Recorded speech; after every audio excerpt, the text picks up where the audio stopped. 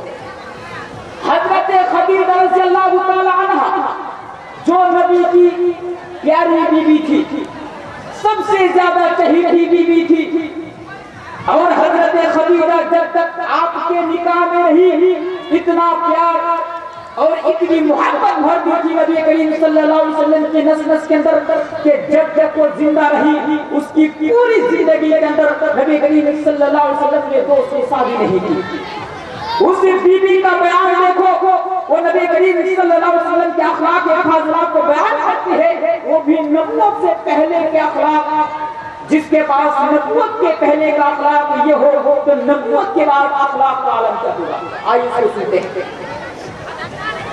محترم سامعین، جب اللہ کے نبی گاڑی ہی راستے کرتے ہوئے کاپتی ہوئی جب اپنے گھر کی طرف لوٹے، صحیح بخاری کا الفاظ ہے یرجف فؤادہ، تو آپ کا دل کانپ رہا تھا، تھرا رہا تھا.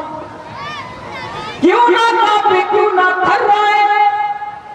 آج غار ہرا کے اندر ایک ایسا شخص انسانی شکل میں نمودار ہوا. آج غار ہرا کے اندر ایک ایسا شخص آیا جس کو میں نے آج سے پہلے کبھی نہیں دیکھا تھا. وہ آدمی رات کے اندھیرے میں آتا ہے، سامنے بیٹھ جاتا ہے اور کہتا ہے یہ قرآن یا محمد، اے محمد پڑھو. سامعین، پوری قوم پڑھنا لکھنا نہیں جانتی تھی، ان پڑھ تھی اور وہ پڑھنے لکھنے کو اچھا بھی نہیں سمجھا کرتے تھے. جس طرح یہ کہ بچہ ماں کے پیٹ سے پیدا ہونے کے بعد رہتا ہے، اسی طرح اس کو رہنے پر فخر ہوا کرتا تھا. تو نبی کریم صلی اللہ علیہ وسلم نے یہی جواب دیا کہ ماں بخاری میں پڑھا ہوا نہیں ہوں، میں پڑھنا نہیں جانتا ہوں. میرے پیارے ساتھیوں، حضرت جبریل علیہ السلام نے پڑھتے محبت سے کھینچا اور تیزی کے ساتھ دبایا اور کہا کہ پڑھو. مسند احمد کے الفاظ تو یاد رکھ آیا ہے کہ نبی کریم صلی اللہ علیہ وسلم نے ان سے پوچھ لیا کہ تم مجھ سے بار بار کہتے ہو کہ پڑھو، تم کیا پڑھو؟ جب میں پیدا ہوا باپ کا چہرہ نہیں دیکھا. جب میں 6 سال کا ہوا تو میری ماں بھی مجھ کو چھوڑ کر چلی گئی. جب میں 8 سال کا ہوا تو دادا کے متعلق بھی مجھے خیر آباد کہتے ہیں. تم مجھ سے کہتے ہو کہ پڑھو، تمہیں کیا پڑھوں؟ میں پڑھنا نہیں جانتا، مجھے کسی نے پڑھایا. میرے پیارے ساتھیوں، حضرت جبریل علیہ السلام تیزی کے ساتھ دباتے کہتے ہیں کہ پڑھو اقرأ باسم ربک الذی خلق، خلق الانسان من علق، اقرأ وربک الاکرم الذی علم بالقلم، علم الانسان ما لم یعلم. جب یہ چند آیتیں نازل ہوئی تو اللہ کے نبی ڈر گئے، اور یہی وہ ڈر تھا تو اللہ کے نبی محسوس کر رہے تھے. چھوڑ دیا غار ہرا، چلے گھر کی طرف. گھر میں پہنچتے دروازہ کھٹکھٹاتے ہیں. حضرت خدیجہ رضی اللہ تعالی عنہا دروازہ کھولتی اور میرے نبی کو ڈرا ہوا تھا. میرے نبی فرما رہے ہیں اے میری بی بی خدیجہ، زملونی زملونی، اے میری بی بی مجھے چادر اڑا دو، مجھے چادر اڑا دو. لقد خشیت علی نفسی، مجھے ڈر لگ رہا ہے کہ کہیں میری جان نہ چلی جائے، مجھے ڈر لگ رہا ہے کہ کہیں میری جان نہ نکل جائے. اے میری بی بی زملونی زملونی، مجھے چادر اڑا دو، مجھے چادر اڑا دو. پھر حضرت خدیجہ رضی اللہ تعالی عنہا نبی کریم صلی اللہ علیہ وسلم کو چادر اڑا دیتی، اور میرے نبی جو ڈر محسوس کر رہے تھے وہ ڈر جب دھیرے دھیرے نکل گیا، وہ ڈر جب دھیرے دھیرے ختم ہو گیا تو نبی کریم صلی اللہ علیہ وسلم نے پورا واقعہ بیان کر دیا، پوری کہانی بیان کر دی اور کہا کہ میری بی بی آج میں نے جو منظر غار ہرا کے اندر دیکھا، آج سے پہلے یہ منظر میں نے غار ہرا کے اندر کبھی نہیں دیکھا. اے میری بی بی مجھے ڈر لگ رہا ہے کہیں میری جان نہ نکل جائے، کہیں میری جان نہ چلی جائے.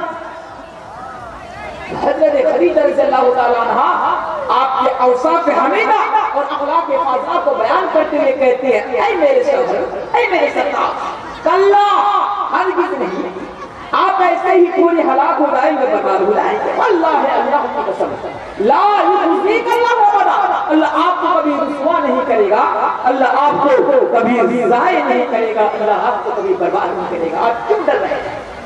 تسلی دے رہی ہے تسلی جنبی کے اسلام سے. کیوں اللہ ضائع کیوں نہیں کرے گا، برباد کیوں نہیں کرے گا، رسوا کیوں نہیں کرے گا؟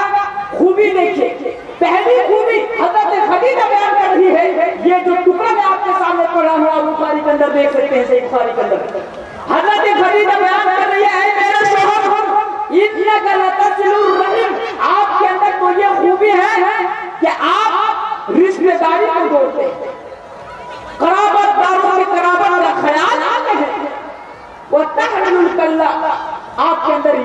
خوبی ہے کہ آپ مصیبت زدہ لوگوں کے کام آتے ہیں. اگر کوئی بوجھ سے دبا جا رہا ہے تو ان کا بوجھ آپ اپنے سر پر اٹھا لیتے ہیں, آپ ان کا کام آتے ہیں, ان کی مدد کرتے ہیں. وَتَكْسِبُ الْمَعْدُومَ, آپ کو فقیر اور محتاجوں کو کھانا کھلاتے ہیں. اگر کسی کے پاس کچھ نہ ہو تو آپ کما کر لاتے ہیں اور باہر اس کو دے دیتے ہیں. وَتَقْرِي الضَّيْفَ, آپ کو مہمانوں کے مہمان نوازی کرتے ہیں. آپ خود بھوکے رہتے ہیں, گھر والوں کو بھوکے رکھ دیتے ہیں, لیکن آپ کو مہمانوں کو کھانا کھلاتے ہیں. یہ خوبی آپ کے اندر ہے. وَتُعِينُ عَلَىٰ نَوَائِبِ الْحَقِّ, اگر حق والے نے کسی کا حق مار لیا ہے تو آپ ان کا حق کو واپس دلاتے ہیں. میرے بھائیوں, حضرت خدیجہ بیان کر رہی ہے, میرے شوہر, میرے سرتاج, آپ کیوں ڈر رہے ہیں؟ آپ کے اندر یہ سب خوبیاں ہیں. اللہ آپ کو ایسے تھوڑی برباد کر دیں گے, ہلاک کر دیں گے, ضائع کر دیں گے. پہلی خوبی کیا بیان کر رہی ہے؟ انک لا تصل الرحیم, آپ تو رشتہ داری کو جوڑتے ہیں. یہاں پر میں ایک بات کہنا چاہوں گا, کون بیان کر رہی ہے ذرا دیکھیں. آپ کی بیوی حضرت خدیجہ رضی اللہ تعالیٰ عنہا بیان کر رہی ہے. اور بیوی سے زیادہ ایک شوہر کے متعلق, بیوی سے زیادہ ایک شوہر کے بارے میں آپ کے حالات, آپ کی خوبیاں, آپ کی کمزوریاں جتنا آپ کی بیوی کو پتا ہے اتنا کوئی دوسرا سمجھ نہیں سکتا. میرے بھائیوں, یہ اخلاق کے نبی کے اندر. یہ بھی کہتا چلو میڈیا والوں, آپ کو بھی کچھ کہوں گا نہیں, بس اتنا کہوں گا کہ جو لوگ یہ کہتے ہیں کہ اسلام تلوار کے زور سے پھیلا ہے, نہیں, یہ غلط ہے. اسلام اچھے اخلاق اور اچھے کردار کی بنا پر پھیلا ہے. نبی کریم صلی اللہ علیہ وسلم کے اچھے اخلاق اور اچھے کردار, اسی لیے تو مہاتما گاندھی